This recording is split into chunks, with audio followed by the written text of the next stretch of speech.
Hey guys, so today I have a different style of video for you, but one that I think is important nonetheless because I often get asked, which mode should I put most of my resources in because I'm strapped, I can't keep up. I hear you, I agree with you, and I figure we should break it down, talk about rewards, talk about requirements, talk about the strategies behind the modes, and I'll make a recommendation at the end. Let me know in the comment sections if you agree with it or not, but we gotta start with the premises that the grind is way too real. You can't keep up. Look, I got a family, I got a mortgage, I gotta pay. I am not Scrooge McDuck. I do not have a vault full of cash, so I gotta be smart about my investments, and likely you do too. So, let's talk about it. You need the inevitable team. That's your arena teams. So that's been Thanos, the Black Order. It's been an Infinity Watch. It's been an Eternals meta. There was a Legendary Suit meta at one point. And now it's Darkhold. And now these teams give you, in my opinion, the most valuable resources, the cores. Because cores kind of fuel everything you do, including your campaign energy.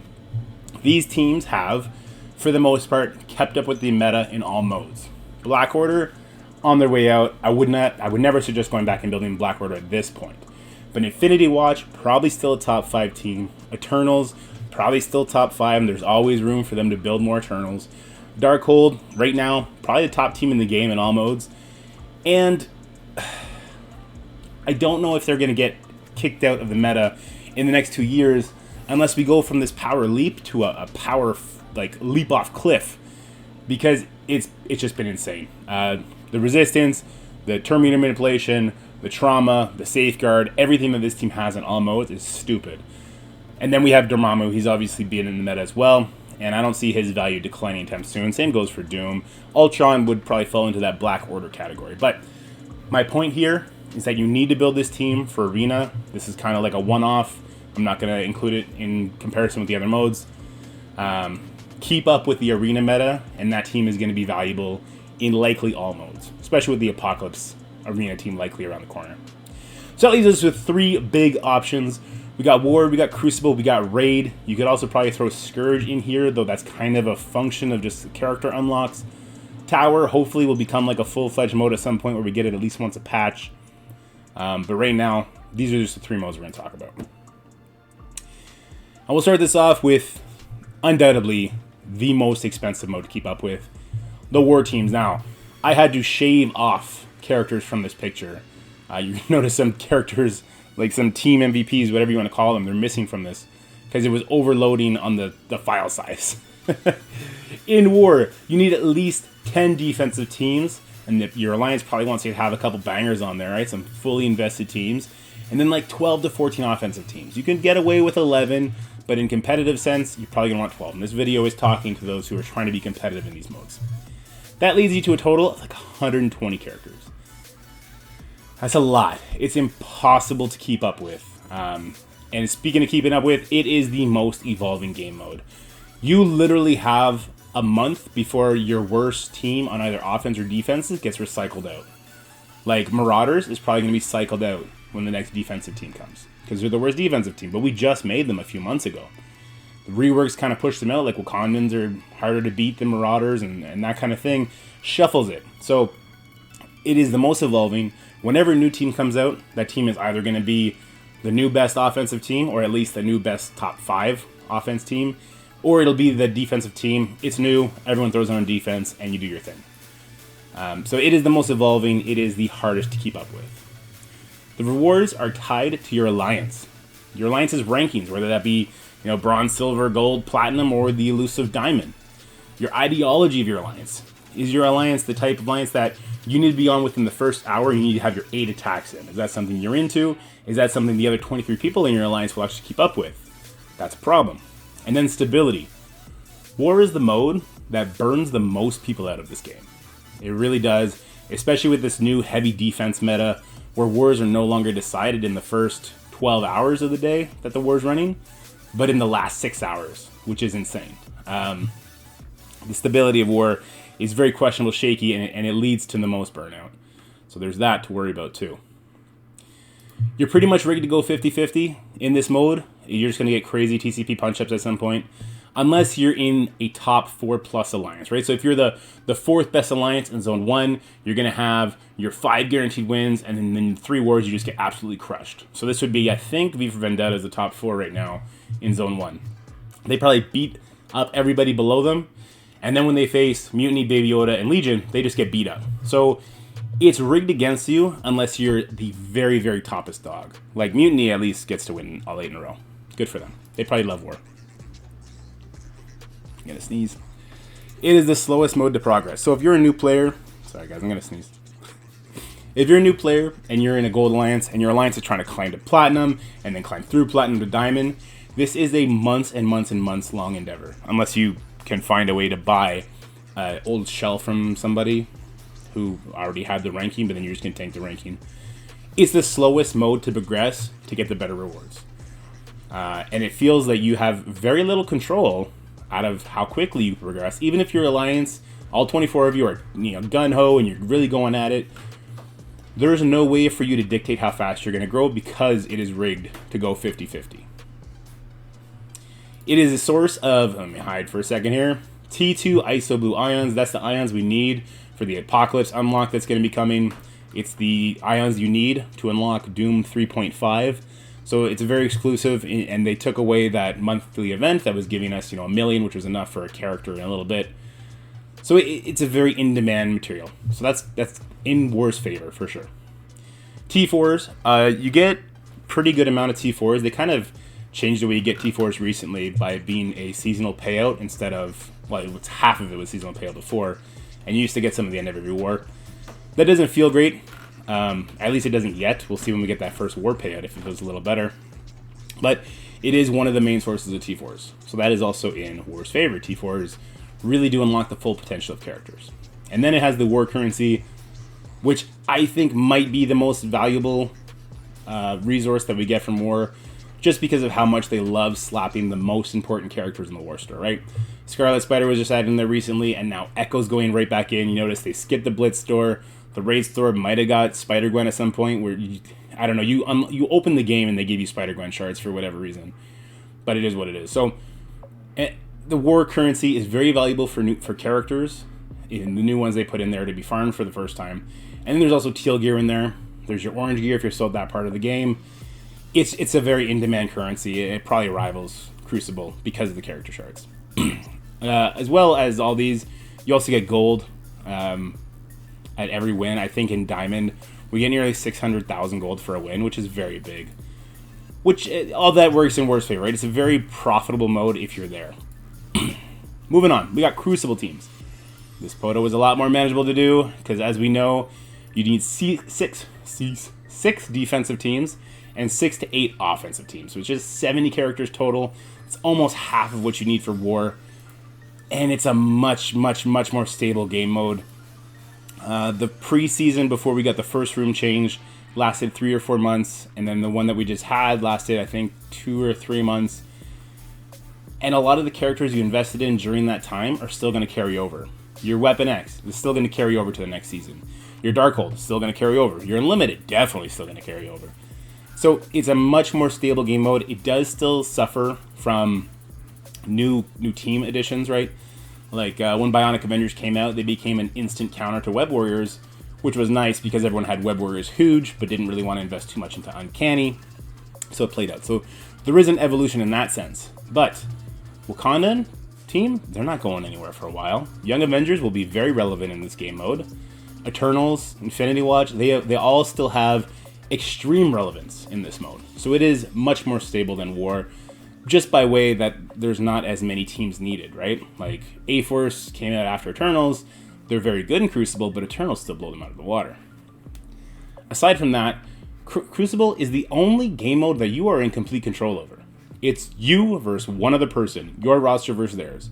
How you've been able to build your roster may have relied on your alliance in the past, but at the end of the day in Crucible, it's your roster versus someone else's. If you go into a different alliance, you're going to still be in the same position for Crucible, which is something I think acts in Crucible's favor. The rankings are tied to the top ranked player. This is no longer relevant. This was made prior to the changes being announced. So it is actually going to be now adopting the same method as War. So we're actually going to see soon, not this week, but next week coming, the week of like the 17th or whatever it is, we're going to see how slow or how quickly you can climb in Crucible. There is a little bit of a worry there because the speed they want you to climb in War, they might match that. So You can just disregard whatever this said. This is also a source of T2 blue ions and the Crucible currency. So T2 ions, they're going to be getting upgraded in the next patch, which is good because as of now, Crucible, which kind of was the mode that was designated the new currency, the new top-end currency, going to have the T2 blue ions, going to have that very valuable Crucible currency. It was giving less than War was, which is kind of funny. So they've said they're giving more, which is great. We're going to have to, see how much that actually is. But the Crucible currency is the easiest way to farm like the newest teal gear. So gear tier 17, which is very valuable, but I think it's most valuable for players who are already on that push for Apocalypse, right? If you're a mid-game player and you're trying to get just a couple pieces of teal gear, you want to bring up 1 or 2 characters, that might be beneficial for you in your arena team and everything like that, but you don't necessarily need to be in Masters to max out just a couple teams. It's the end game players that are trying to max out to get Apocalypse while also trying to max out to be efficient in Doom 3.4/3.5 when they get there. So I love Cosmic Crucible currency. To me, it's the second most valuable. I really like farming those character shards. It's good. I've just been rambling. It's good. The rewards are good for Crucible. Then we have raid teams. Now this, I loved doing this slide because there is 5 teams, 25 characters total. You might argue you can slide in a couple characters here and there for certain nodes, like maybe on the mutant node you're sliding in Rogue at some points, or Emma, or Mega Red, or for a cleanup team after you smash the first couple hits on the boss node. You can make that argument, fine, fair. Boost that up to, I don't know, 30, 35 characters.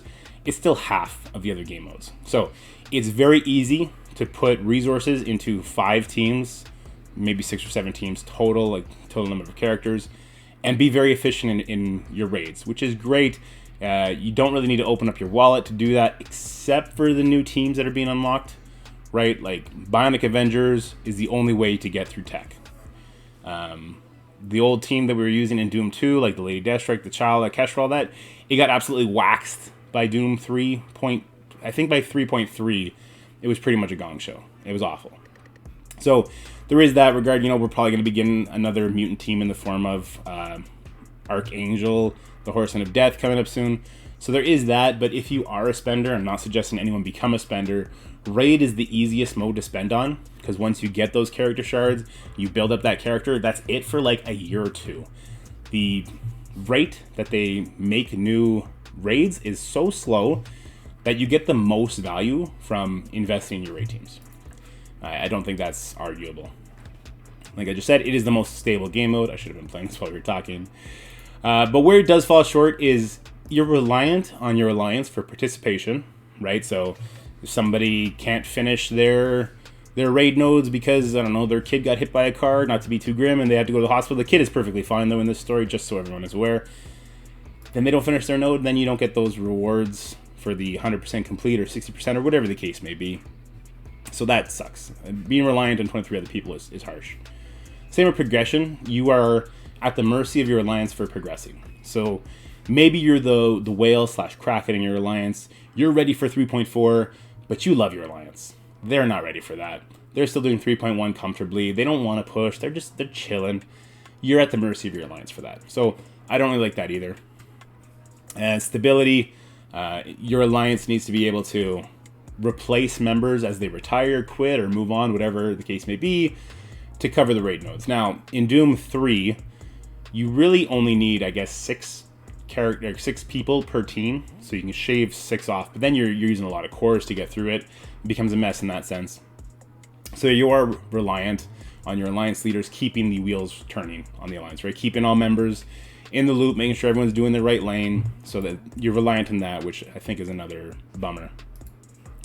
However, and I really, really like this about Raid, it is the only mode that any alliance, like literally any alliance, can truly compete at the highest level, regardless of TCP. I remember when I was in Super Troopers, we pushed Legion off of rank 1 for a raid season, just by being like, you know what? Not this season, guys. We got this one. We threw on an extra raid. People did a bunch of extra coring, and we beat a 200 million punch-up alliance Not in a PvP sense, but in a PvE sense. And we got that sweet screenshot where we got rank 1. And as silly as that sounds, that felt really good. So it is the only mode that you can do that, because it doesn't matter how hard you push in War, they're going to beat you. Maybe not Legion, but Mutiny will definitely beat you. And Raids is, in my opinion, the biggest source of T4s, right? You get 20 a day when you're doing Doom 3. You get the seasonal rewards. You get 2 T4s at any boss nodes you take out, which is great. The Elite Teal Orbs. So if you're not super high in Cosmic Crucible, you can actually get Gear Tier 17 and 16 Orbs minis right from here, which is great, as well as other teal pieces. So it's a great source of that. And then the Raid Currency. Raid Currency is really nice for catching up on orange gear. We'll see if they ever introduce teal gear there. And then there's also the character shards as well, though they don't put characters in there as quickly as they do, say, the War Store. So there's all that to take into consideration. So here's my rankings, boys. First, like we said, inevitably, you got to do Arena. That's cores. The Arena currency, they do love shoving characters into that orb, though I would never hard farm that orb. You know, if you have an excess of the Arena currency, I'd go ahead and farm training modules and then wait for them to cycle characters out of that orb. That orb is trash. It's cost inefficient. It's garbage. It gives you purple gear instead of like orange or teal gear when you open it. It's just garbage. Don't do that. Wait till characters get rotated out. Then Raid. I don't think I'm blowing anyone's hair back with this recommendation. 5 teams. 5 teams. That's it. That's all you need to do to be a Raid stud. And I think that's very important. Rewards just can't be competed against. You get that teal, which is great, the teal orb. You get a lot of T4s, which again, we already talked about this. You know, it really unlocks the character's full potential. And the raid currency helps you kind of keep up with orange gear, which I know they've been, you know, slightly turning the faucet on for us. But the orange orbs that you're getting every single node on Doom 3 and as the final rewards, those elite orbs are really good. So for those reasons, Raid comes in number 2. Next is Crucible. Now Crucible does unseat War simply by the fact that it's more stable and you only need like 14 teams total, if that. You know, if you're winning every single team, sorry, every single match, because you invested in your 6 offense teams all the way through, then you can actually shave 2 teams off and it becomes even more manageable then. You can do it at your own pace. So just because Crucible starts, for me, it's at 3 p.m., I don't need to be on at 3 p.m. I don't. I can come do it the next day at noon if I need to, if I'm with my kids and I'm having fun. So there's a lot more flexibility there as well. I don't think the rewards for Crucible outweigh the rewards for War, but just for those quality of life things and the fact that I'm not reliant on anybody else to win their matches, do their boost, buy their extra attacks, nothing like that, I really like Crucible over War. And finally, War. War, I think, is super rewarding in the resources it gives. But I don't think those rewards overshadow the resources, the stress, everything else that goes into War.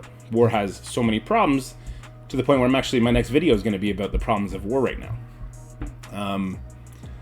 So it's hard to suggest that anybody shoot to be competitive in War. Because of the 50-50, because of the defensive meta, because of the time restraint, you have to be on at a certain time. And if, you know, it's a race, you need to be on at this time to finish. So there's 2 times now that are not store resets that you need to be on. You gotta be on or you're letting 23 other people down. Right? And that's stressful. So I love War. It was my favorite game mode before Crucible came out, fun-wise.